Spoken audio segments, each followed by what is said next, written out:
कुशीनगर जनपद के धरनीपट्टी में वर्तमान सरकार पर जमकर बरसे यूपी राजभर 2022 में 22 शकील की सरकार बनने का किया अपील। गरीबों को सरकारी अस्पतालों में मुफ्त इलाज। सामाजिक न्याय समिति की रिपोर्ट पर का गठन। सभी सरकारी तथा प्राइवेट विद्यालयों में एक पाठ्यक्रम। स्नातक तक फ्री शिक्षा। पुलिस को साप्ताहिक छुट्टी तथा 8 घंटे की ड्यूटी। 5 साल के बिजली बिल माफ। Ration free. पत्रकार आयोग पुरानी पेंशन बहाली नहीं करा। लूंगा तब तक चैन से नहीं बैठूंगा। मैंने हमेशा गरीबों की हक और हितों की लड़ाई लड़ी है। उसी उद्देश्य को लेकर पूरे उत्तर प्रदेश के सभी जिलों में महापंचायत रैली आयोजन करने का उद्देश्य है।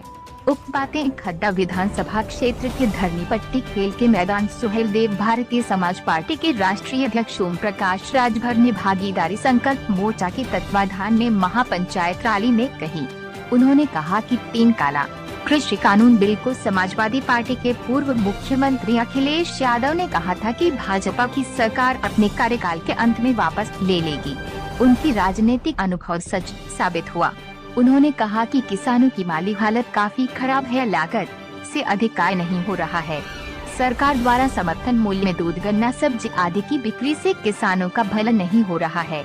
श्री राजभर ने कहा कि प्रदेश की भारतीय जनता पार्टी सरकार कहती है कि हिंदू खतरे में है, जबकि सच्चाई यह है कि हिंदू खतरे में नहीं है। भारतीय संविधान, आरक्षण तथा योगी मोदी की कुर्सी खतरे में है। सपा की सरकार आएगी तो सभी घर की महिला मुखिया 500 की जगह पर 3 गुना पेंशन देने का काम करेगी। देश के प्रधानमंत्री नरेंद्र मोदी को पहले नंबर का झूठा, योगी आदित्यनाथ को दूसरे नंबर का झूठा बताते हुए कहा कि कुशीनगर के लोगों को अंतर्राष्ट्रीय हवाई अड्डे की नहीं जरूरत है, बल्कि इनको स्नातक तक फ्री शिक्षा, किताब, हॉस्टल की आवश्यकता है। यहाँ के गरीबों को मुफ्त में सरकारी अस्पतालों में इलाज की आवश्यकता है। सामाजिक न्याय समिति की रिपोर्ट लागू कर आयोग बनाने की बात कहते हुए कहा कि जितनी जिसकी हिस्सेदारी उतनी उसकी सत्ता में भागीदारी के फार्मूले पर ओम प्रकाश राजभर की सहमति से समाजवादी पार्टी से गठबंधन हुआ है। उन्होंने अगला महापंचायत रैली चंपाबाई गोरखपुर योगी आदित्यनाथ के गढ़ में करने का ऐलान करते हुए कहा कि वहां मैं महापंचायत रैली करके ये साबित कर दूंगा कि जब तक भाजपा की विदाई नहीं तब तक हुई ढिलाई नहीं। उन्होंने योगी आदित्यनाथ पर 19 मुकदमे दर्ज हैं, जिन्होंने अपनी सरकार बनते ही इन मुकदमों की वापसी करा ली। इनके सरकार में 81 विधायकों पर मुकदमे दर्ज हैं। ये अपराध मुक्त नहीं, ये अपराध युक्त सरकार है। जब मैंने इनकी कैबिनेट से इस्तीफा दिया तो पहली महारैली मुंह में आयोजित की, जिसमें आने वाले भविष्य की राजनीति की दिशा बदल गई। आज किसान खेत में डालने के लिए खाद डाई 500 की जगह पर 1200 रुपए में बेही वजन 45 किलोग्राम हो गया है। ये किसानों के सबसे बड़ा नुकसान है।